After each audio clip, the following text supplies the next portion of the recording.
Bénin. Il a été procédé ce mercredi à Cotonou au lancement de l'atelier de prévalidation d'un avant-projet de loi. Celui-ci porte sur la protection des droits des défenseurs des droits de l'homme.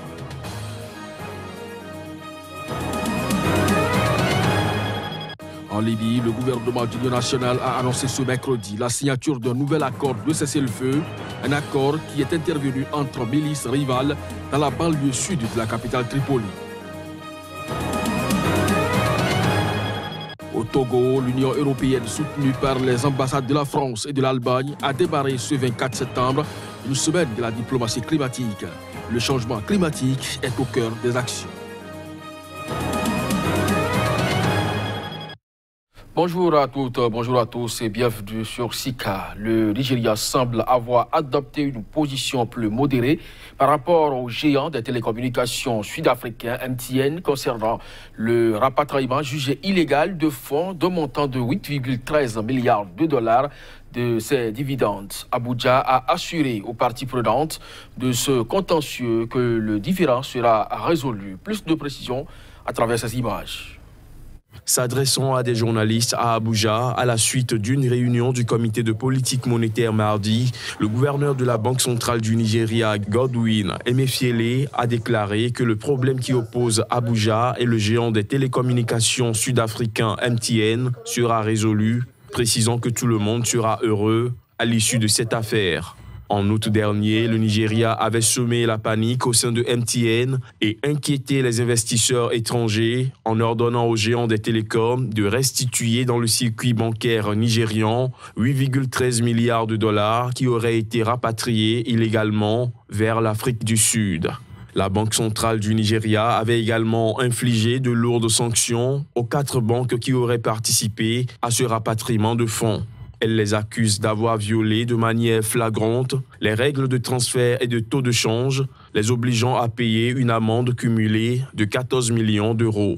Avec une santé économique en pleine rémission après la grave récession de 2016 et des élections générales dans 6 mois qui s'annoncent incertaines, de nombreux acteurs du secteur privé au Nigeria estiment toutefois que l'action engagée contre MTN ne favorise pas la confiance des investisseurs, déjà très frileux.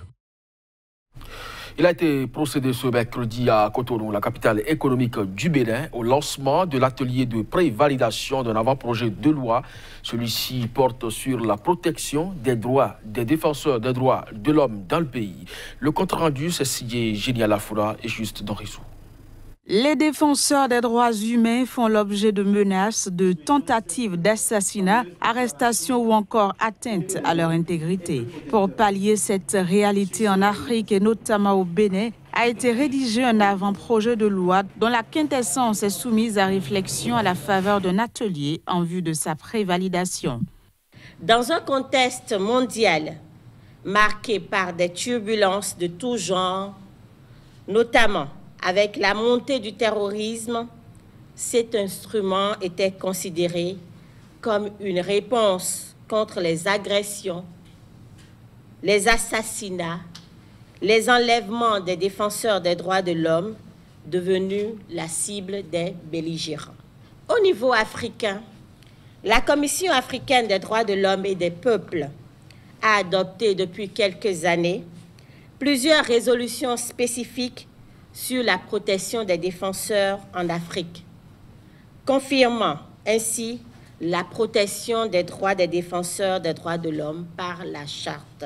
Le texte a été élaboré dans le cadre de la campagne mondiale sur la protection des défenseurs des droits de l'homme d'Amnesty International, dénommée « Osons le courage ». Le but de l'avant-projet de loi est de mobiliser les acteurs de la société civile autour de la question et à long terme de doter le Bénin d'une loi sur la protection des défenseurs des droits humains. Un couple de Togolais a demandé justice mardi suite à l'obtention de l'autopsie de son enfant. Le jeune garçon a été tué il y a 1 an à Lomé lors des grandes manifestations de l'opposition contre le pouvoir du président Faure Gnassingbé. L'histoire remonte au 18 octobre 2017. Le Togo était en pleine effervescence. À cette date-là, les élèves ont été libérés par leurs enseignants à la suite de l'ampleur des manifestations dans le quartier de Baie Kota. L'enfant, alors âgé de 13 ans, a regagné la maison avec ses camarades. Il est ressorti pour aller acheter des condiments à sa mère, d'après son père. Mais il a été mortellement atteint par des balles et conduit sans vie dans un centre de santé. Ses parents avaient refusé de l'enterrer et laissé son corps à la morgue, exigeant qu'une autopsie soit pratiquée. Après plusieurs mois de tractation, le médecin légiste, commis par le procureur, a rendu son rapport d'autopsie le 13 juillet dernier. L'autopsie vient démentir les allégations qui niaient la mort d'un enfant par balle le 18 octobre. Le soulagement a été le jour où la famille a pu avoir le résultat de l'autopsie. Nous ne pouvons pas dire que c'est la fin du processus, c'est le début d'un engagement vers la justice. Mais ce n'est pas fini. Justice doit être rendue car je dois connaître celui qui a tiré sur mon enfant. Dans ces deux parties qui sont l'opposition, le pouvoir, il y a une troisième partie qui pour moi ne me semble pas être seulement la société civile, mais c'est le peuple, dont les victimes en premier lieu. Le cas de Joseph Zoumeke en est un. On en a ailleurs, à Bafilo, à Mango, à Sokodé. Donc ce sont là pour nous des éléments qui doivent aider l'État à réellement combattre l'impunité au Togo. Une quinzaine de morts ont été dénombrés lors des manifestations qui ont rassemblé l'an dernier des dizaines de milliers de personnes à l'appel de l'opposition durant des mois de confrontation avec le pouvoir. On reste dans le pays. L'Union européenne, soutenue par les ambassades de la France et de l'Allemagne au Togo, a démarré ce 24 septembre une semaine de la diplomatie climatique dans le pays après la signature du contrat avec plusieurs associations de lutte contre le changement climatique. Les trois ambassadeurs ont animé une conférence de presse à l'OB. Ferdinand Gadé, notre correspondant sur place, nous en fait le point. Notre expérience montre... Une semaine de la diplomatie climatique européenne est lancée au Togo ce lundi. Alors je crois d'abord que la lutte contre le changement climatique, c'est l'affaire de tous. C'est l'affaire des Togolais, mais c'est l'affaire aussi des autres Africains. Et c'est surtout l'affaire des pays industriels, donc des pays européens. C'est pour ça qu'il y a cette semaine de la diplomatie climatique européenne, parce que nous avons conscience que cette lutte, elle ne sera gagnée que si on est tous mobilisés. Plusieurs activités sont prévues. Sur ce, des contrats ont été signés avec plusieurs associations luttant contre le changement climatique au Togo avant la conférence conjointe des ambassadeurs de l'Union européenne, de la France et de l'Allemagne. Alors au Togo, il y a déjà des lignes directrices qui sont tracées. Vous avez adopté, le Parlement togolais, sur proposition du gouvernement, a adopté une loi sur la transition énergétique. Et puis, vous avez aussi adopté votre stratégie d'électrification, stratégie nationale d'électrification, qui réserve une part très importante au solaire. Le Togo est aussi un des tout premiers pays à avoir rejoint l'Alliance solaire internationale, et notre envoyé spécial du président de la République française pour l'Alliance solaire internationale, Ségolène Royal, est venu il y a quelques mois ici travailler avec les autorités togolaises pour voir comment on peut encore approfondir les choses. La conférence diplomatique sur le climat, démarrée il y a quelques années, vise des objectifs précis. Il faut limiter la hausse des températures à 2 degrés. Pour ça, tout le monde doit faire des efforts communs. Et l'Union européenne a toujours pris l'initiative dans ce sens. Nous avons eu l'accord de Paris en 2015, mais il faut même plus des alliés, des autres pays qui travaillent dans le même sens. Et c'est pour ça que nous organisons chaque année une semaine de la diplomatie climatique pour trouver des alliés, des autres pays qui travaillent dans le même sens. La semaine de la diplomatie climatique prend fin le 29 septembre 2018 sur Eko-Djogin à la plage à Lomé. En Libye, le gouvernement d'union nationale, reconnu par la communauté internationale, a annoncé ce mercredi la signature d'un nouvel accord de cessez-le-feu. Un accord qui est intervenu entre milices rivales dans la banlieue sud de la capitale Tripoli, où des combats font rage depuis le mois d'août dernier.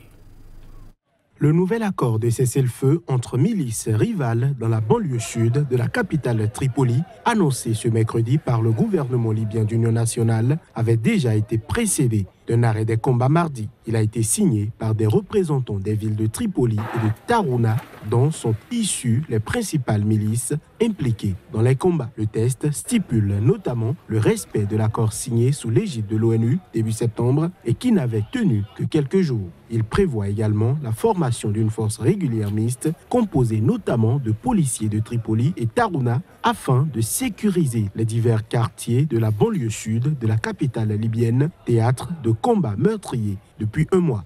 À travers un communiqué, le gouvernement d'Union nationale a salué le retour au calme dans les secteurs touchés par les combats qui ont fait au moins 117 morts, plus de 400 blessés et plus de 25 000 déplacés, selon un nouveau bilan officiel. Les combats ont opposé des groupes armés venus des villes de Tarhouna et Misrata à des milices tripolitaines opérant en théorie sous l'autorité du gouvernement d'Union nationale sur fond de lutte d'influence pour contrôler la capitale, ses institutions et les richesses du pays plongées dans le chaos depuis quelques années. Merci à vous, c'est tout pour donc l'actualité. On retrouve Joannes Toanou pour parler sport.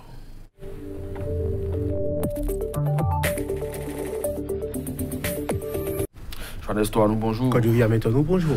Des championnats européens, on en parlait hier. La suite a été jouée ce mercredi avec de grosses affiches en Espagne et beaucoup de surprises. Tout à fait, des surprises dont on pourrait parler en disant que la première leçon déjà dans cette 6e journée de Liga espagnole, c'est qu'il n'y a plus aucune équipe invaincue. D'abord, le leader, le FC Barcelone, qui s'est fait foudroyer par Leganés alors qu'il menait 0-1 grâce à un but de Felipe Coutinho, bien servi par Lionel Messi. Et par la suite, le Real de Madrid, dans la foulée donc du match du Barça, a été humilié au FC Séville. 3-0, doublé du Portugais André Silva et but de Wissam Ben Yedder. Premier revers donc cette saison en Liga pour les deux ogres qui laissent revenir sur leur talent l'Atlético de Madrid qui avait gagné, on en avait parlé hier, son match 3-0.